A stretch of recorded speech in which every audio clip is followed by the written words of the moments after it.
Il-Prim Ministru Joseph Muscat kien sodisfatt bl-andament tal-laqgħa li kellu mal-imsieħba soċjali f'Kastilja. Qabel ma bdiet il-laqgħa formali mal-imsieħba soċjali, il-Prim Ministru indirizza lill-midja preżenti u b'sodisfazzjon qal li l-ekonomija tal-pajjiż fl-aħħar xhur saret iktar b'saħħitha b'inqas inflazzjoni u aktar tul. Fid-dawl ta' dan il-Prim Ministru qal li iżda dan mhux biżżejjed u għalhekk trid issir għażla bejn l-ekonomija tal-passat u dik tal-futur. Għażla li fil-fema tiegħi u tal-Gvern nistgħu permezz tagħha niftħu il-bibien beraħ għall-ekonomija tal-futur, għat-tip ta' tkabbir ekonomiku bla preċedent għal pajjiż.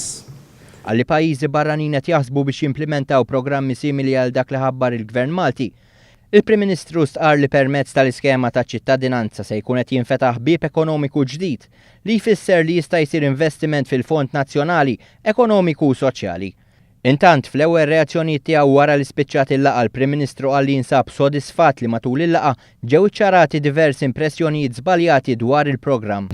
Kienet laqgħa pożittiva ħafna dik tal-lum, laqgħa li bħala Gvern nemmen li tgħallimna ħafna minnha u anke għal futur nemmen li f'inizjattivi li nkunu qegħdin nieħdu rridu ninvolvu l-MCSD minn iktar kmieni.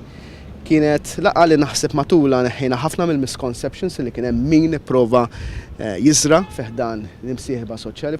Mistoqsi dwar il-potenzjal tal-programm, il-Prim Ministru qal li dan se jħalli mal-biljun euro f'investiment li jfisser aktar minn kemm tieħu flus Malta mill-Unjoni Ewropea.